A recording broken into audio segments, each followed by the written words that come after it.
Today, on Historical Moments, we're talking about one of the most famous battles in history, the Battle of Waterloo. On June 18, 1815, in Belgium, where Napoleon Bonaparte's incredible career came crashing to an end in a single day. But why did this battle even happen, and how did the greatest military mind of his generation get defeated?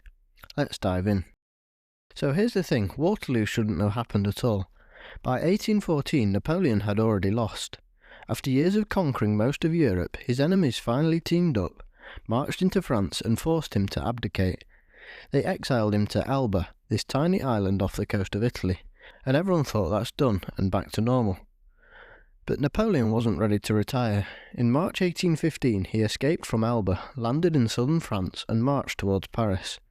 And here's the wild part, when the French king sent soldiers to arrest him, they took one look at Napoleon and joined him instead. Within 3 weeks he was back in power without firing a shot. This period is called the 100 Days because it didn't last long.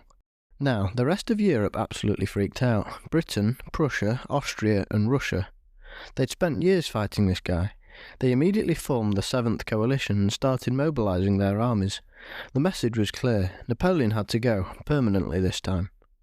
Napoleon knew he was in trouble. He had maybe 280,000 troops total, but his enemies were assembling armies that would eventually number over 800,000. His only chance was to strike fast, divide and conquer before they could all unite against him. His plan was actually pretty clever. 2 armies were gathering in Belgium, a British-led force under the Duke of Wellington with about 68,000 men, and a Prussian army under Field Marshal Blücher with around 130,000. If Napoleon could smash one of these armies before the other could help, he might win. Then maybe, just maybe, he could negotiate peace. In mid-June, Napoleon moved north with 128,000 men and crossed into Belgium. He positioned himself right between Wellington and Blücher. Classic Napoleon, trying to keep his enemies separated. On June 16th, Napoleon split his forces to attack both armies simultaneously. He sent Marshal Ney to engage Wellington at a crossroads called Quatre Bras, while Napoleon himself attacked Blücher at Ligny. At Ligny, Napoleon won a solid victory and forced the Prussians to retreat. But here's the crucial part, he didn't destroy them. Blücher's army was bruised but still intact, and they retreated north, not east. That meant they were still in contact with Wellington, not running back to Prussia. Napoleon didn't realise how important this would be. Meanwhile, at Quatre Bras, Ney fought Wellington to a draw. It wasn't the decisive victory Napoleon needed. Wellington retreated in good order to a ridge near a town called Waterloo, where he'd already scouted a good defensive position. On June 17th it rained. Wellington's army took up position on a ridge just south of Waterloo. Napoleon's forces camped opposite them. Everyone spent a miserable night soaked to the bone. The rain was actually crucial because Napoleon delayed his attack the next morning to let the ground dry out. He needed firm ground for his artillery and cavalry, but those hours gave the Prussians time to get closer. Here's what Napoleon didn't fully grasp. Blücher had promised Wellington he was coming with reinforcements. Napoleon had sent 33,000 troops to pursue the Prussians and keep them away, but they were moving too slowly and in the wrong direction. Around 11:30 am on June 18th, Napoleon finally attacked. His basic plan was to pound Wellington's line with artillery, then break through the centre with infantry and cavalry. Wellington had chosen his position brilliantly. His troops were on the reverse slope of a ridge, protected from direct artillery fire. He also fortified several farms in front of his line. These became absolute meat grinders. The French attacked the right-hand side first, maybe as a diversion, hoping to draw Wellington's reserves. British and Allied troops defended the farm on the right all day in brutal close-quarters fighting. At one point, French soldiers broke through the main gate, and British guards literally pushed it closed by hand, trapping and killing all the French soldiers inside. The farm never fell. Around 1:30 p.m, Napoleon sent massive columns of infantry against Wellington's left and centre. These attacks were fierce, but Wellington's infantry held in their famous squares, formations that were nearly impossible for cavalry to break. Then, around 4 p.m, Marshal Ney ordered a huge cavalry charge. Thousands of French horsemen thundering up the ridge. It looked spectacular, but it was premature.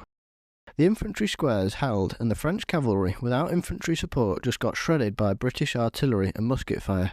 Ney sent wave after wave, but they couldn't break through. Wellington supposedly said, "The French came on in the same old way, and we saw them off in the same old way." But his line was getting thin, and he was running out of reserves. Here's where Napoleon's gamble fell apart. Around 4:30 p.m, Prussian advance units started appearing on Napoleon's right flank. Blücher had force-marched his exhausted army through mud and arrived just in time. Napoleon had to divert troops to face this new threat, weakening his attacks on Wellington. As the afternoon went on, more and more Prussians arrived, eventually over 50,000 of them. They attacked the village on Napoleon's right and fierce fighting broke out. Napoleon was now fighting on two fronts with dwindling numbers. Around 7 p.m, Napoleon made one last desperate throw of the dice. He sent in his Imperial Guard, his elite veterans who had never been defeated. These were his best troops and everyone knew it. The Guard marched up the ridge in perfect formation under withering fire. They got close, really close to Wellington's line, but British regiments lying hidden in the grass stood up and fired devastating volleys at point-blank range. For the first time ever, the Imperial Guard broke and retreated. Somebody shouted in French, "The Guard retreats!" That's when the French army's morale shattered. Soldiers who had been fighting all day, seeing the unbreakable Guard retreat, started to panic. Wellington, seeing the moment, rode to the ridge's crest and waved his hat forward. His entire line advanced. The Prussians pressed harder. The French army collapsed into a chaotic retreat that turned into a rout. Napoleon tried to rally his troops, but it was hopeless. By nightfall, his army was in full flight. He lost around 25,000 men dead or wounded, plus another 8,000 captured. Wellington lost about 15,000 and the Prussians around 7,000. 4 days later, Napoleon abdicated again. This time the British weren't taking chances. They exiled him to Sainte Helena, a remote island in the South Atlantic, where he died 6 years later. So what went wrong for Napoleon? A few things. First, he was overconfident. He underestimated Wellington, calling him a bad general, and he didn't take the Prussian threat seriously enough. Second, his subordinates let him down. The French failed to pin down the Prussians and made questionable tactical decisions with those cavalry charges.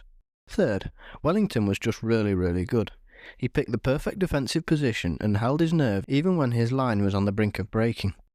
And finally, the Prussians showed up. Without Blücher's army, Napoleon might have ground down Wellington eventually, but fighting on two fronts sealed his fate. Waterloo ended 23 years of near-constant European warfare. It established Britain as the dominant European power and began a period of relative peace. Napoleon became this legendary figure, both villain and hero, depending on who you ask. For the greatest military commander of his age, a muddy Belgian ridge was an insurmountable challenge. Thanks for listening, everybody. If you enjoyed this episode, please like and subscribe, and we'll see you next time. Thank you.